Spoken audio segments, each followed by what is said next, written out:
Today is the final week before I leave for Perth for 8 days with my family. Basically staying home today. I was actually going to go up and get to the office, but when I woke up I was like, I can't do this. I just woke up from a nap and I literally had to set the alarm for my meeting. On this past weekend, it would have been a nice time to just take a breather for myself, but I didn't even get to sleep in at all. So I was hanging out with friends basically the whole time, and even though I don't regret that, it's like, well, I kind of could have used that time to rest, and now I just feel so tired. A lot of people get shook when they see how little I pack, so I just wanted to say how I do it. I use these packing cubes, and I'm bringing a whole lot of jewelry this time. These are my vintage sunnies from my grandma, and this is a hair clip. It's just a bunch of necklaces, bracelets, and earrings in there. And then these outfits are actually based on a mood board that I make beforehand based on the weather and events I'm going to. So I have a set of swimmers, I have a slightly more dressed up dress for my sister's birthday dinner, and then the rest of it is all casual, and I just wanted it to suit the summer weather because it's even hotter over there than it is here. I know that most people just throw in whatever clothes they think they might wear and then don't end up wearing half of them. So this is how I keep it really succinct. I'm like, I will wear each outfit. Inside these shorts, you can see that I've hidden the top that I'm going to wear with it inside, so I can pretty much match it and then also reference my mood board. I'm going to try and get a full 8 hours of good sleep tonight because I have to go to the office. I feel my indigestion kicking in though, which is really sad. I only have literally a couple days of non-indigestion and just normal tummy feeling a month, I swear.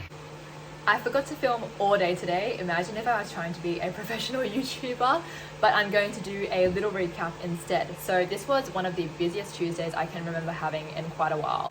Woke up on time for once because I tried to make sure I got a full 8 hours of sleep. I actually had to stay longer than I usually do. My company is so flexible. Usually I leave literally from 2:15 onwards, but today I was meeting Falana at Central Station because she was giving me a cake that she very kindly baked for my colleagues and I to give to my sick colleague whose name is Jamie.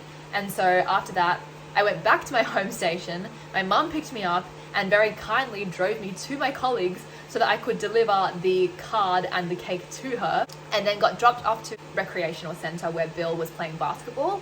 I have actually never seen him play competitive, which is kind of crazy, but it was the last week of the season. Unfortunately, the other team forfeited, so I did have to just watch the team train. But it was cool because he is part of my church team, even though we don't go to the same church, so I knew the guys who were there with him. And then came back home to celebrate Maddie's birthday. So she turned 19 today, and she also got back from Melbourne from a holiday. So she gave us a little haul of what she bought in Melbourne. I just came back from Grow Group. Trust me, this was meant to be a normal vlog. I was meant to put creative effort into it. I'm so sorry. I just had my mind on so many things recently. I feel like I haven't slowed down this year. So I am going to do another recap.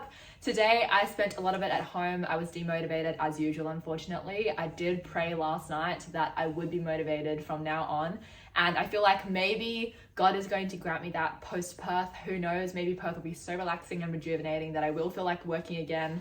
I don't know. After that, I went to my local area to meet my new Grow Group for the year. So each year for weekly Bible study at my church, we change up the groups. So I was meeting them for the first time. I knew around half of the group beforehand. We had dinner and then met with the rest of the church just so we can do an introductory week just to kick off the year. So we basically did a little overview of Jeremiah, the book of the Bible we're starting off with.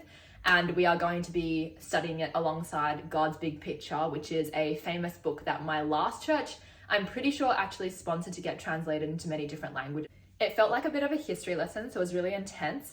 At my last church, I found that we didn't learn a lot about the Old Testament and the historical events. I feel like a lot of people can quote exactly the process of what happened to God's people in that time. And I'm one of those people who definitely can't. I still get confused to this day, despite growing up in the church. So we did a whole bunch of biblical overview, like exactly what happens. And this table was so confusing. He was going through historical dates and events. I'll give you an example of one row. 605 BC, Jehoiakim is king, Josiah's son. Daniel is led to exile. Nebuchadnezzar, Judah becomes a vassal state, meaning tribute of Babylon.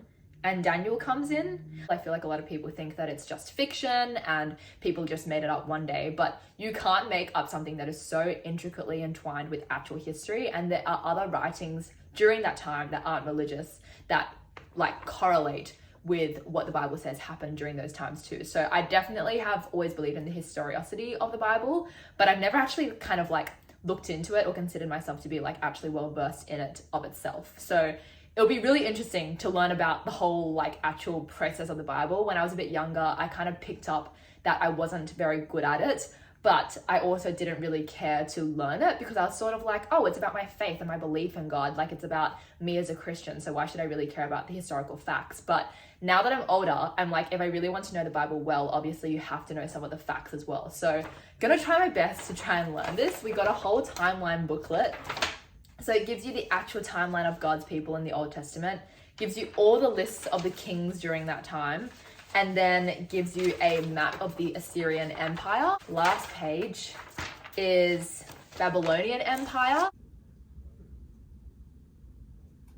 And I basically just went to work, had a bunch of meetings as well with my boss's boss, since my boss is leaving soon, and realized that I have a lot to do in Perth. Unfortunately, I do have to bring my iPad and work phone because honestly, I think there is still going to be a few tasks that I have to try and get done, which is really sad and unfortunate, but I was told by my boss that I could take February off no problem. So I know it's not actually my fault, but I still feel bad. I still feel like I have responsibility on my shoulders, so I do want to still be contactable at least. And I met up with my friend Felicia for dinner. It was really nice catching up with her. We also had dessert just in the city. I hope that this kind of gave an insight into a somewhat boring week in Sydney, and I know that I could have filmed a lot more and put in a lot more effort. I apologize for not doing so. It just wasn't at the forefront of my mind this week, but nevertheless, some interesting videos hopefully are coming up. I do spend a lot of time thinking about what I would say or do in videos, but I just don't always execute, unfortunately.